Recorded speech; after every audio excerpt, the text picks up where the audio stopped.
I'm Ryan Miller, 29, a marketing coordinator at Horizon Innovations. For the past 4 years, I've been the ideal employee, never called in sick, always met deadlines, and never used a personal day. Thanks to that unwavering dedication, I'd accumulated a remarkable 20 vacation days. However, my boss, Sarah Jenkins, 42, was an entirely different story. She was ruthless, treating work as if it were life or death. Sarah expected everyone to share her obsession with the company, pushing everything else aside. Family, health, personal life. None of that mattered to Sarah. Horizon Innovations specializes in tech advertising, handling campaigns for tech companies, startups, and research organizations across the city. In this fiercely competitive field, Sarah constantly reminded us that our worth was only as good as our last campaign. The pressure was relentless, with quarterly targets that seemed to increase with every review period. I always felt confident in my abilities. I understood the tech industry, created compelling campaigns, and managed client relationships exceptionally well. Yet Sarah never acknowledged those efforts. To her, it was simply expected. Recognition was a rare luxury, and praise was practically non-existent in her management style. Under Sarah's leadership, the company culture had grown increasingly toxic over the past year. She implemented policies that prioritized billable hours over employee well-being, regularly scheduled mandatory overtime on weekends, and showed complete indifference to personal circumstances. As a result, several talented colleagues had left for competitors, citing the hostile work environment as their primary reason for departure. 2 weeks ago, my mother's call shattered my world. She delivered devastating news: a brain tumor requiring surgery. I assured her I would be there despite her worries about my work. I explained that some things were simply more important than a job. That afternoon, I went to Sarah to request the day off. She barely looked up from her computer as I explained my mother's brain surgery. "Request denied," she said coldly. "We have the tech solutions presentation that day."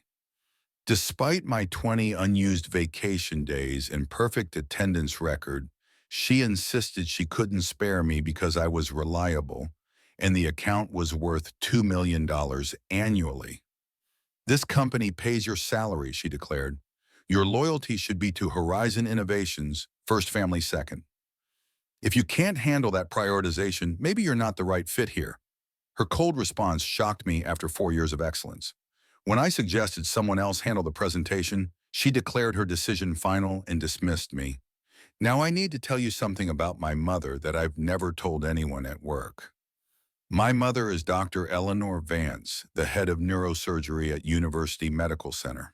She's one of the most respected surgeons in the city, known for her groundbreaking techniques and compassionate patient care. But here's the thing: I've never mentioned this connection to anyone at Horizon Innovations. I wanted to succeed on my own merit, not because of my mother's reputation.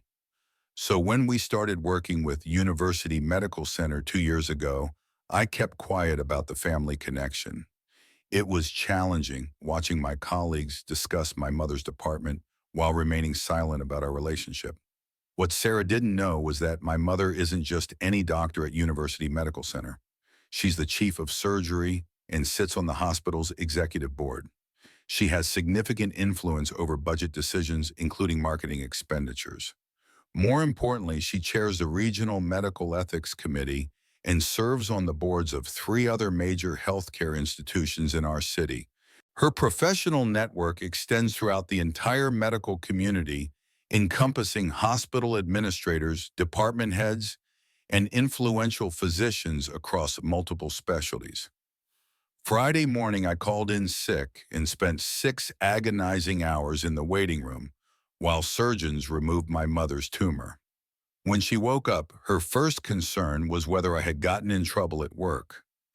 I told her not to worry and to focus on recovery. Monday brought the inevitable confrontation. Sarah wasted no time with pleasantries. Within a week, Horizon Innovations' client base began crumbling. University Medical Center, St. Jude's Hospital, City Health System's Providence Clinic, and 4 other major accounts canceled their contracts each, citing concerns about Horizon Innovations' treatment of employees.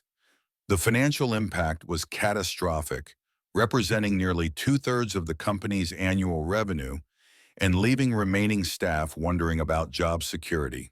Meanwhile, I remained unaware of my mother's systematic campaign while job hunting, sending resumes to competitors, and preparing for what I assumed would be a lengthy unemployment period. Thursday's desperate call from Sarah requesting an urgent meeting surprised me at Horizon Innovations. Her appearance shocked me. Dark circles, stress lines, and trembling hands revealed the week's toll. She explained the devastating client losses and specifically mentioned that each cancellation had referenced my termination. "Your mother is Dr. Eleanor Vance, isn't she?" she asked, her voice shaky. When I confirmed her suspicion, Sarah's voice became even shakier as she revealed the company had lost 60% of its client base in 1 week. Emergency board meetings had resulted in her forced resignation and an offer for me to take her position as marketing director with a 40% salary increase. "Sarah, I'll consider the offer," I said, "but not because of my mother's connections. If I come back, it will be to build a company culture where employees are treated like human beings, not machines." Her desperate response confirmed how thoroughly the tables had turned. After consulting with my recovering mother, who emphasized the opportunity to create positive change, I accepted the director position with comprehensive conditions, robust family leave policies, flexible medical arrangements, and genuine work-life balance commitments. The board's immediate acceptance revealed their desperation, agreeing to implement employee wellness programs, mental health support services, and flexible scheduling options that had been unthinkable under Sarah's regime. My first week involved personally contacting lost clients to apologize for Horizon Innovations' unprofessional conduct and outline our new employee-centered policies. Most expressed willingness to reconsider, particularly after hearing about our cultural transformation. The conversations were challenging but necessary, requiring honest acknowledgement of past failures while demonstrating genuine commitment to change. University Medical Center became our first returning client, with their CEO emphasizing trust in my leadership approach and the importance of aligning business partnerships with institutional values. 3 months of intensive relationship rebuilding recovered 80% of our lost clients while establishing Horizon Innovations as the region's most employee-friendly marketing firm. The transformation wasn't just cosmetic. We implemented mentorship programs, professional development opportunities, and comprehensive benefits packages that attracted top talent from competitors. Sarah's reputation for heartless management haunted her at subsequent positions, limiting her career recovery options as word spread throughout the industry about her toxic leadership style. My mother's successful surgical recovery allowed her to resume operations within 6 weeks, stronger than ever, and proud of the positive changes our experience had sparked. The first quarterly review brought CEO commendation for both financial recovery and unprecedented employee satisfaction levels. Exit interviews became rare as employee retention rates soared, and our company culture became a recruiting tool for attracting industry professionals seeking supportive work environments. The lesson crystallized. Treating employees with basic human dignity creates powerful business advantages through loyalty, productivity, and client confidence. Sarah's obsession with work over family priorities had nearly destroyed Horizon Innovations, but our humanity-focused approach built something stronger. The contrast was stark. Where she had created fear and resentment, we fostered collaboration and innovation. 6 months later, a business magazine featured our innovative family-friendly policies, quoting my philosophy, "Success isn't just about profit margins," I said. "It's about creating environments where people excel professionally while remaining present for life's important moments." The article highlighted specific policy changes, including emergency family leave, flexible remote work options, and mental health support services that had become industry benchmarks. The transformation extended beyond Horizon Innovations as other companies began consulting us about implementing similar policies. Our success story became a case study taught in business schools, demonstrating how employee-centered management creates sustainable competitive advantages. Industry conferences invited me to speak about balancing professional excellence with human compassion, spreading our model throughout the healthcare marketing sector and beyond. 2 years later, Horizon Innovations had become the industry gold standard for employee treatment, attracting top talent from competitors who couldn't match our comprehensive benefits and genuine care for staff well-being. Our client retention rate reached 95%, the highest in the sector, proving that companies prioritizing employee welfare also achieve superior business results. The waiting list for employment at Horizon Innovations grew longer each quarter as word spread about our supportive culture. Sarah's cautionary tale spread through professional networks as a warning about the costs of prioritizing profits over people. Several HR departments used her story in training materials about avoiding discriminatory management practices and the importance of supporting employees during family emergencies. Her struggle to find stable employment continued as background checks revealed her toxic management history.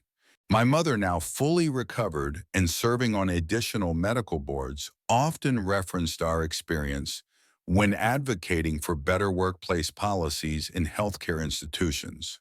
Her influence helped implement family-friendly policies across multiple hospital systems, benefiting thousands of medical professionals who previously faced similar dilemmas between career and family obligations.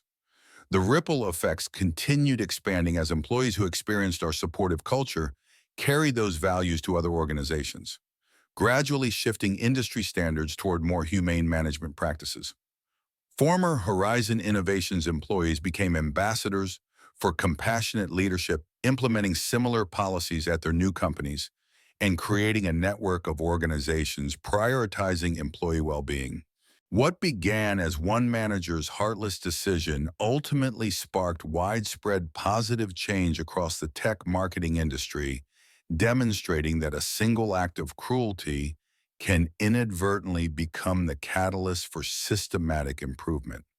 Sometimes the best revenge is proving that compassion and success can coexist, creating lasting change that benefits everyone involved.